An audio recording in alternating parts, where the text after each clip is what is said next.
Assalamualaikum warahmatullahi wabarakatuh. Perkenalkan, nama saya Rahma Putri Novianti, NIM 252111088 dari Prodi Manajemen Bisnis Syariah, Fakultas Ekonomi Bisnis Islam, kelas 1C.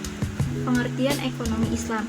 Ekonomi didefinisikan sebagai hal yang mempelajari tentang perilaku manusia dalam menggunakan sumber daya yang langka untuk memproduksi barang dan jasa yang dibutuhkan manusia. Sementara itu, Islam mengatur kehidupan manusia, baik kehidupan di dunia maupun akhirat. Dengan demikian, ekonomi merupakan suatu bagian dari agama Islam, karena bagian dari kehidupan manusia yang bersumber dari Al-Quran dan Al-Sunnah.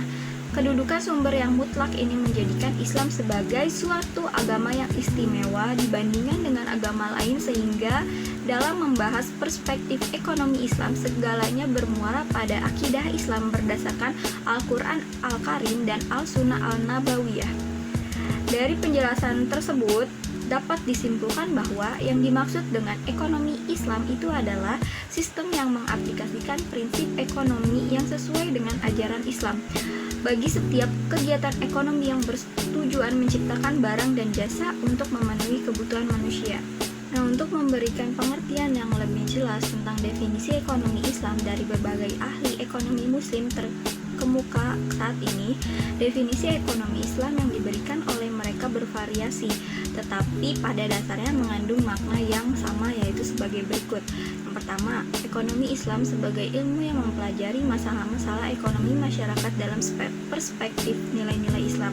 Yang kedua, ekonomi Islam sebagai cabang dari ilmu yang membantu merealisasikan kesejahteraan manusia melalui alokasi dan distribusi sumber daya yang langka, yang sejalan dengan ajaran Islam, tanpa membatasi kebebasan individu, menciptakan ketidakseimbangan makroekonomi dan ekologi yang berkepanjangan, atau melemahkan solidaritas keluarga dan sosial serta jaringan moral masyarakat. Yang ketiga, ekonomi Islam merupakan studi mengenai representasi perilaku manusia dalam suatu masyarakat muslim tertentu. Yang keempat, Muhammad Akram Khan menegaskan bahwa ekonomi Islam merupakan studi yang memusatkan perhatian pada kesejahteraan manusia yang dicapai dengan mengorganisasikan sumber daya di bumi ini atas dasar kerjasama dan partisipasi. Dari definisi di atas, dapat disimpulkan bahwa ekonomi Islam bukan hanya merupakan praktik kegiatan ekonomi yang dilakukan oleh individu dan komunitas muslim yang ada, namun juga merupakan perwujudan perilaku ekonomi yang didasarkan pada ajaran Islam dan mencakup cara pandang permasalahan ekonomi dalam menganalisis dan mengajukan alternatif solusi atas berbagai permasalahan ekonomi. Yang selanjutnya ada prinsip-prinsip ekonomi Islam. Terkait dengan prinsip-prinsip dasar ekonomi Islam yang membentuk keseluruhan kerangka ekonomi Islam sebagai berikut. Pertama, ada nilai-nilai universal. Teori ekonomi Islam didasarkan atas 5 nilai universal, yakni tauhid, keesaan Tuhan, adalah keadilan, nubuwah, kenabian, khilafah, pemerintah, dan ma'ad adalah hasil. Kelima dasar ini menjadi inspirasi untuk menyusun proposisi dan teori ekonomi Islam. Yang pertama ada tauhid, keesaan Tuhan. Tauhid merupakan fondasi ajaran Islam. Allah pemilik alam semesta dan semua sumber daya yang ada, karena Allah lah yang menciptakan alam semesta dan beserta isinya. Dalam Islam, semua yang diciptakan Allah ada manfaat dan tujuannya. Karena itu, segala aktivitas yang ada hubungannya dengan alam sumber daya dan manusia muamalah dibingkai dalam kerangka hubungan dengan Allah. Yang kedua ada adil, yaitu keadilan. Dalam Islam, adil didefinisikan sebagai tidak menzolimi dan tidak dizolimi. Para pelaku ekonomi tidak diperbolehkan untuk mengejar keuntungan pribadi bila hal itu merugikan orang lain dan merusak alam. Yang selanjutnya ada nubuwah atau kenabian. Allah mengutus para nabi dan rasul untuk memberikan bimbingan dan petunjuk dari Allah tentang bagaimana hidup yang baik dan benar di dunia, dan mengajarkan jalan untuk kembali, yaitu taubah, ke asal muasal segala, yaitu Allah. Kegiatan ekonomi dan bisnis manusia harus mengacu pada prinsip-prinsip yang telah diajarkan oleh nabi dan rasul. Sifat-sifat Rasul yang harus kita teladani yaitu sidik, yaitu benar dan jujur, kemudian amanah, bertanggung jawab, dan fatona, cerdas, bijaksana, intelek, dan tablik, komunikatif, terbuka, dan atau ahli marketing. Yang selanjutnya ada khilafah atau pemerintahan. Manusia adalah khalifah Allah di muka bumi karena itu pada dasarnya manusia adalah pemimpin. Dalam Islam, pemerintah memegang peranan penting dalam perekonomian. Peran utamanya adalah untuk menjamin perekonomian agar berjalan sesuai dengan syariah dan untuk memastikan supaya tidak terjadi pelanggaran terhadap hak-hak manusia. Kemudian ada prinsip-prinsip derivatif, yaitu ciri-ciri dari sistem ekonomi Islam. Nah, dari kelima nilai-nilai universal tersebut dibangunlah 3 prinsip derivatif, yaitu menjadi ciri-ciri dan cikal bakal sistem ekonomi Islam. Ketiga prinsip derivatif itu adalah multiple ownership, freedom to act, dan social justice. Yang pertama ada multiple ownership atau kepemilikan dengan berbagai jenis. Nah, prinsip ini terjemahan dari nilai tauhid. Pemilik primer langit dan bumi dan seisinya adalah Allah Subhanahu wa taala. Sedangkan manusia diberi amanah untuk mengelolanya. Nah, manusia dianggap sebagai pemilik sekunder. Dengan demikian, dalam ekonomi Islam, kepemilikan pribadi atau swasta diakui. Yang kedua ada freedom to act, kebebasan untuk berusaha. Nah, pelaku-pelaku ekonomi yang menjadikan Nabi dan Rasul sebagai teladan dan model dalam melakukan aktivitasnya akan melahirkan pribadi-pribadi profesional dan prestatif dalam segala bidang.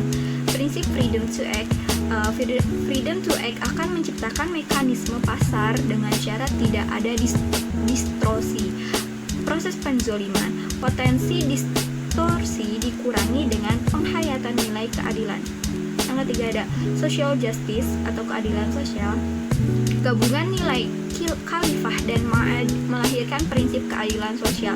Dalam Islam, pemerintah bertanggung jawab menjamin pemenuhan kebutuhan dasar rakyatnya dan menciptakan keseimbangan sosial si kaya dan si miskin. Nah, yang selanjutnya ada akhlak, perilaku Islami dalam perekonomian. Semua nilai dan prinsip di atas dipayungi oleh konsep akhlak. Oleh karena itu, tujuan Islam dan dakwah para nabi yakni menyempurnakan akhlak manusia. Akhlak menjadi panduan para pelaku ekonomi dan bisnis dalam melakukan aktivitasnya. Selanjutnya itu ada tujuan dari ekonomi Islam. Nah, yang pertama dari tujuan ekonomi Islam sendiri adalah kesejahteraan ekonomi dalam kerangka norma moral Islam. Nah, dasar pemikirannya yaitu Quran surat Al-Baqarah ayat 2 dan 168. Kemudian ada Al-Maidah ayat 87 sampai 88. Kemudian ada surat Al-Jumu'ah ayat 10. Kemudian yang kedua, membentuk masyarakat dengan tatanan sosial yang solid berdasarkan keadilan dan persaudaraan yang universal. Nah, dasar pemikirannya yaitu Quran surat Al-Hujurat ayat 13, kemudian Al-Maidah ayat 8 dan Al-Surah ayat 183. Kemudian mencapai distribusi pendapatan dan kekayaan yang adil dan merata. Dasar pemikirannya yaitu Quran surat Al-An'am ayat 165, kemudian Al-Nahl ayat 71 dan Al-Zukhruf ayat 32. Kemudian menciptakan kebebasan individu dalam konteks kesejahteraan sosial. Dasar pemikirannya yaitu Quran surat Ar-Ra'd ayat 36 dan Luqman ayat 22. Kemudian ada jenis-jenis dan perbedaan pemahaman ekonomi. Nah, yang pertama itu ada sistem ekonomi tradisional. Nah, suatu sistem dalam organisasi kehidupan ekonomi berdasarkan kebiasaan tradisi masyarakat secara turun-temurun yang mengandalkan faktor produksi apa adanya. Nah, kelebihan dari sistem tradisional adalah adanya semangat kekeluargaan dan kejujuran dari setiap individu dalam memenuhi kebutuhan hidupnya. Nah, di sini ada kelebihannya yaitu kegiatan perekonomian berjalan atas dasar kejujuran karena tujuannya untuk pemenuhan kebutuhan hidup bukan untuk mencari keuntungan. Nah, yang kedua, hubungan antar individu di masyarakat masih sangat kuat dan saling tolong-menolong. Yang ketiga, tidak terdapat kesenjangan ekonomi antara yang miskin dan yang kaya karena pendapatan cenderung merata. Keempat, tidak terdapat inflasi, pengangguran, dan masalah lain yang terdapat pada sistem lainnya. Dan berperan sebagai pengawas sehingga tidak terjadi monopoli oleh pihak pemerintah. Nah, di sini juga ada kekurangannya, yaitu yang pertama, tidak semua kebutuhan masyarakat dapat terpenuhi dengan baik karena mengandalkan hasil alam. Kemudian, belum ada nilai standar dalam transaksi tukar menukar suatu barang. Ketiga, perkembangan dan pertumbuhan ekonomi sangat lambat. Yang keempat, kualitas barang cenderung rendah dan sulit berkembang karena tingkat persaingan dalam pasar sangat rendah. Kelima, sebuah perubahan dianggap tabu sehingga pola pikir masyarakat tidak berkembang. Selanjutnya ada sistem ekonomi komando. Sistem ekonomi terpusat adalah sistem di mana pemerintah memiliki kekuasaan yang dominan pada pengaturan kegiatan ekonomi. Penguasaan dilakukan melalui pembatasan-pembatasan terhadap kegiatan ekonomi yang dikerjakan oleh anggota masyarakat. Negara yang penganut sistem ekonomi terpusat ini antara lain yaitu Rusia, RRC, dan negara-negara Eropa Timur bekas jajahan negara Uni Soviet. Nah, kelebihan dari sistem ekonomi ini adalah dapat mengurangi pengangguran karena pemerintahlah yang memegang kendali penuh terhadap semua faktor produksi. Kemudian, tanggung jawab perekonomian pada pemerintah sehingga pemerintah akan terus berinovasi agar ekonomi negara tetap stabil. Ketiga, jaminan kepada masyarakat bahwa produk dan jasa yang dihasilkan sesuai dengan kebutuhan masyarakat. Keempat, mudah mengendalikan harga dan pemerataan. Yang kelima, inflasi mudah dikendalikan. Yang terakhir, kondisi pasar dalam negeri akan berjalan dengan lancar. Nah, tentu saja di balik kelebihan ada kekurangannya, yaitu mobilisasi yang cepat membuat sistem ini dapat menyebabkan kurangnya kebutuhan masyarakat karena produksi yang dihasilkan tidak selalu didasarkan atas permintaan masyarakat. Nah, yang kedua, penjatahan sering menjadi kebutuhan dan solusi. Yang ketiga, ini akan menghambat inovasi dari masyarakat. Kemudian ada sistem ekonomi liberal atau kapitalis. Nah, sistem ekonomi berdasarkan kebebasan seluas-luasnya bagi seluruh masyarakat dalam kegiatan perekonomian tanpa adanya campur tangan dari pemerintah. Landasan dari sistem perekonomian ini bertujuan secara umum untuk mencari keuntungan pribadi tanpa adanya pihak yang perlu dipertimbangkan. Nah, kelebihan dari sistem ekonomi ini adalah yang pertama, setiap perorangan atau perusahaan memiliki kebebasan dan mempunyai hak untuk memiliki kekayaan dan sumber daya produksi pribadi atau tidak dibatasi. Yang kedua, inisiatif dan kreativitas dapat dikembangkan. Yang ketiga, tindakan selalu berdasar pada prinsip ekonomi sehingga efisiensi dan efektivitasnya tinggi. Kemudian, kebebasan dalam memproduksikan produk atau jasa menyebabkan persaingan antar produsen atau perusahaan untuk menghasilkan barang yang bermutu. Nah, kekurangannya itu adalah kebebasan pasar menyebabkan persaingan untuk merebut pasar. Hal ini menimbulkan terbentuknya monopoli, kolusi usaha dan konglomerasi sehingga mengancam pengusaha yang lemah. Kedua, mendorong semakin terlihatnya kesenjangan antara golongan ekonomi kuat dengan ekonomi yang lemah. Yang ketiga, perekonomian mudah menghadapi ketidakstabilan. Selanjutnya adalah sistem ekonomi campuran. Sistem ekonomi campuran adalah suatu sistem ekonomi yang di satu sisi pemerintah memberikan kebebasan kepada masyarakat untuk berusaha melakukan kegiatan ekonomi. Akan tetapi, di sisi lain pemerintah memiliki campur tangan dalam perekonomian dengan tujuan menghindari penguasaan secara penuh dari segolongan masyarakat pada sumber daya ekonomi. Nah, kelebihannya itu adalah setiap hak individu akan diakui. Yang kedua, penetapan harga dalam perekonomian akan terkendali. Terus yang selanjutnya ada sektor ekonomi diarahkan untuk kepentingan masyarakat. Keempat, terdapat sebuah kebebasan dalam usaha. Kelima, kestabilan ekonomi terjamin. Nah, kekurangannya itu yang pertama, beban pemerintah akan lebih berat dibandingkan dengan sektor swasta. Yang kedua, pihak swasta kurang memaksimalkan keuntungan yang seharusnya didapatkan. Yang ketiga, tidak ada kejelasan mengenai batasan pengaruh pemerintah dalam kegiatan perekonomian. Yang keempat, ketimpangan dalam persaingan bisnis dan tidak tepatnya pengelolaan sumber daya. Nah, selanjutnya ada sistem perekonomian Indonesia. Sistem perekonomian yang yang diterapkan oleh Indonesia adalah sistem perekonomian Pancasila. Sistem Pancasila dipilih untuk diterapkan di negara kita ini karena di dalamnya terdapat makna demokrasi, barang-barang yang dianggap sangat penting bagi eksistensi negara dan dibutuhkan banyak orang tidak boleh diserahkan pada pihak swasta. Nah, negara dapat membuat kebijakan, mengurus atau mengatur, mengelola, dan mengawasi produksi strategis tersebut. Jika kekayaan tersebut dibiarkan begitu saja jatuh pada pihak yang salah, nah maka kemakmuran masyarakat dalam memanfaatkan kekayaan tersebut sulit terwujud.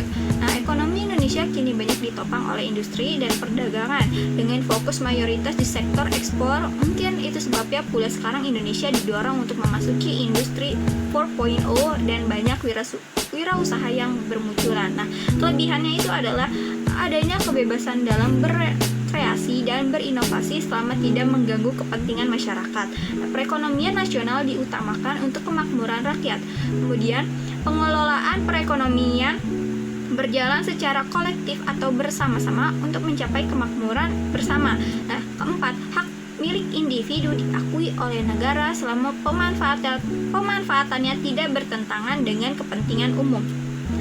Adapun kekurangannya itu adalah perekonomian cenderung berjalan kurang efisien karena sistem ini mengutamakan proses demokrasi yang membutuhkan waktu.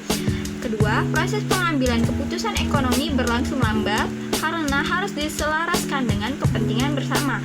Ketiga, adanya dominasi negara dalam pengelolaan perekonomian berpotensi meredam dan membunuh daya kreasi dan inovasi masyarakat. Permintaan dan penawaran dalam Islam. Yang pertama ada permintaan Islam. Menurut para ekonom, permintaan dapat diartikan sebagai suatu barang atau jasa yang diminta pada tingkat harga tertentu dan dalam jumlah yang tertentu pula dengan memperhatikan berbagai kondisi tertentu. Nah, tentunya penafsiran permintaan secara Islam pun tidak jauh berbeda dari konsep permintaan selayaknya menurut pengertian orang-orang barat yang hedonis. Nah, yang membedakannya adalah bahwa dalam Islam kita harus memperhatikan syariat yang mengajarkan bahwa kita tidak boleh serakah dan mengeksploitasi secara berlebihan. Nah, karena akan berdampak buruk kepada kita dan Allah Subhanahu wa taala pun senantiasa tidak menyukai orang-orang yang berlebihan.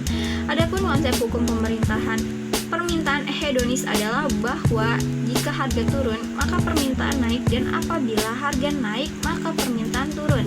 Nah, inilah konsep hukum permintaan yang hanya terfokus pada jumlah barang dan harga saja tanpa memperhatikan bagaimana sisi religi, terutama kehalalan dari barang atau jasa tersebut.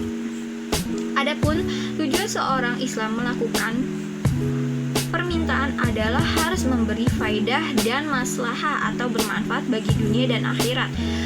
Kita tidak boleh melakukan sesuatu yang sama sekali tidak ada kemaslahannya bagi kita, yaitu contohnya apabila kita mengalokasikan pengeluaran kepada rokok, maka hal itu akan lebih berfaedah apabila kita memberikannya makanan yang bergizi.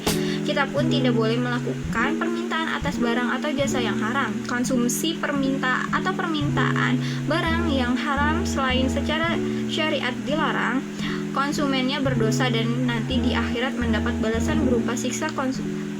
Konsumsi barang haram juga memberikan dampak yang tidak baik. Selanjutnya, penawaran Islam. Penawaran adalah barang atau jasa yang ditawarkan pada jumlah dan tingkat harga tertentu dan dalam kondisi tertentu.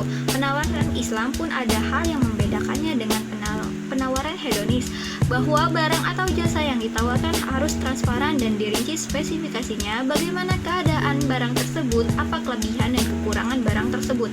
Jangan sampai penawaran yang kita lakukan merugikan pihak yang mengajukan permintaan. Nah, adapun Rasulullah dalam melakukan penawaran selalu merinci tentang spesifikasi barang dagangannya, sampai-sampai harga belinya pun disebutkan dan menawarkan dengan harga berapa barang tersebut dibeli dan yang akan diperoleh olehnya.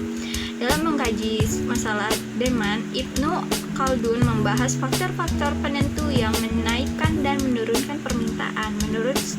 Menurutnya setidaknya ada 5 faktor, yaitu yang pertama harga, pendapatan, jumlah penduduk, kebiasaan masyarakat, dan pembangunan kesejahteraan umum. Sedangkan dalam konteks supply, faktor-faktor penentunya ada 6, yaitu harga, permintaan, laju keuntungan, buruh, mutu, keamanan, tingkat kesejahteraan masyarakat. Nah, adapun perbedaan prinsip antara permintaan dan penawaran dalam Islam dengan konvensional, yaitu menurut ekonomi konvensional titik beratnya yaitu pada harga. Jika harga tinggi maka permintaan akan turun.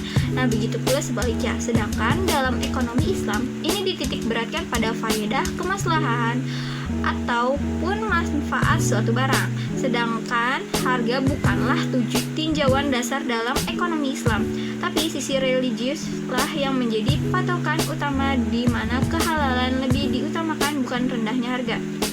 Nah, pandangan ekonomi Islam mengenai permintaan, penawaran, dan mekanisme pasar ini relatif sama dengan ekonomi konvensional. Namun terdapat batasan-batasan dari individu untuk berperilaku ekonomi yang sesuai dengan aturan syariah. Dalam ekonomi Islam, norma dan moral Islami yang merupakan prinsip Islam dalam berekonomi merupakan faktor yang menentukan suatu individu maupun masyarakat dalam melakukan kegiatan ekonominya, sehingga teori ekonomi yang terjadi menjadi berbeda dengan teori pada ekonomi konvensional.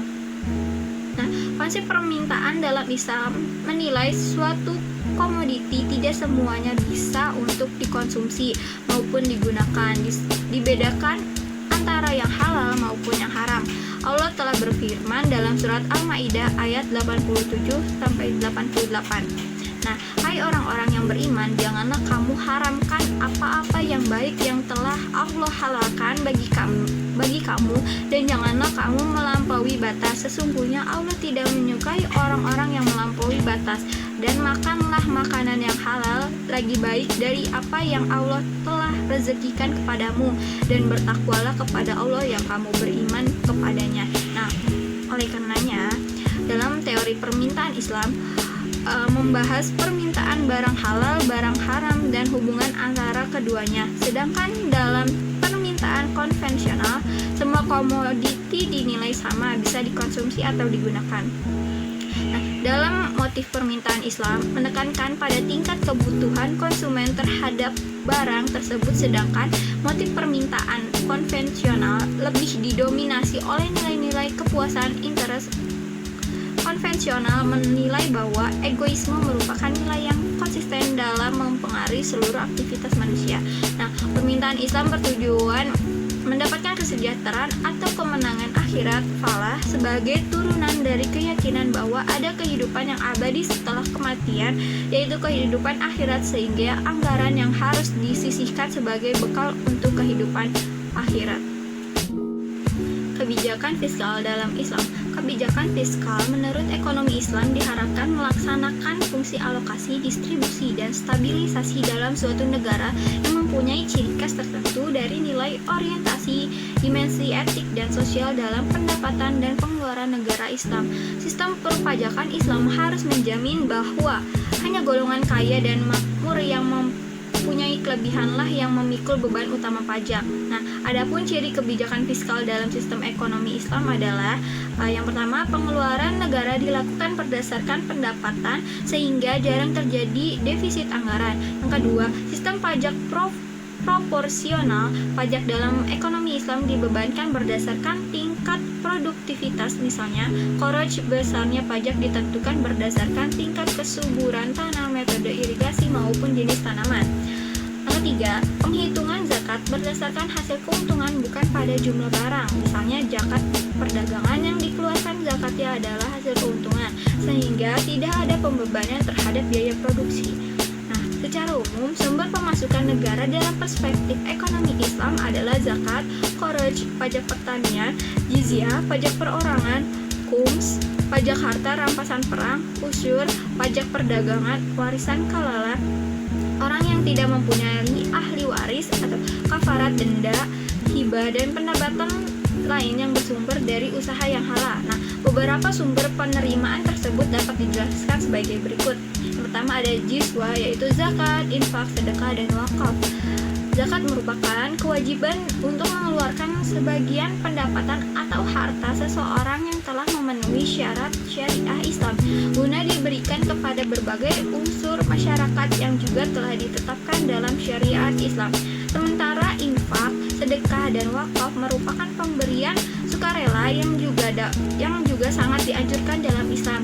Dengan demikian, Jesua merupakan unsur-unsur yang terkandung dalam kebijakan fiskal. Salah satu tujuan penting kebijakan fiskal secara umum adalah memaksimumkan kesejahteraan hidup manusia, dan untuk mencapai kesejahteraan itu diperlukan adanya distribusi kekayaan berimbang dalam masyarakat. Dan konsep dalam fikih zakat menyebutkan bahwa sistem zakat berusaha mempertemukan pihak surplus muslim dengan pihak defisit muslim.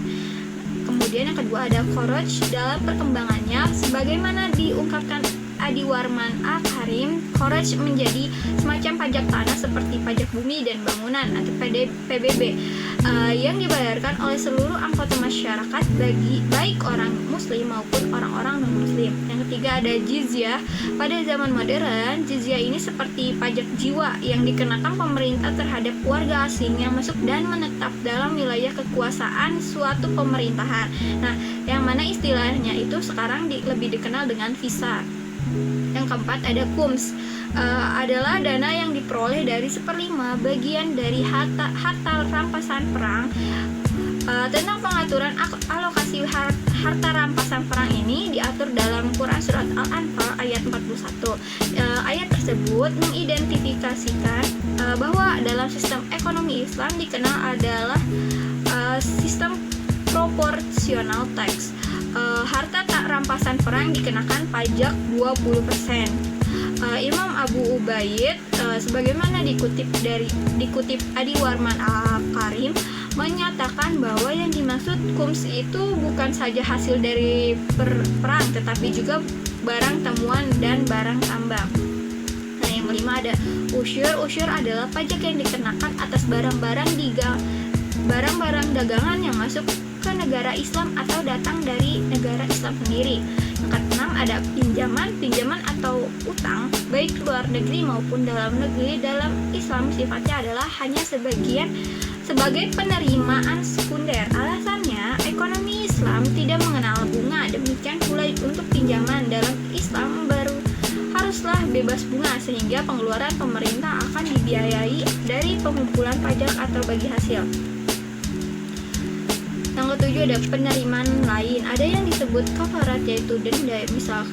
Misalnya denda yang dikenakan kepada suami istri yang berhubungan di siang hari pada bulan puasa, mereka harus membayar denda, dan denda tersebut masuk dalam pendapatan negara. Contoh lainnya adalah warisan kalalah, yaitu orang yang meninggal dan tidak mempunyai ahli waris, maka harta warisnya dimaksudkan sebagai pendapatan negara. Nah, dari penjelasan di atas merupakan perlu dipahami bahwa setiap instrumen memiliki karakteristiknya masing-masing. Sekian penjelasan dari saya, kurang lebihnya mohon maaf. Wassalamualaikum warahmatullahi wabarakatuh.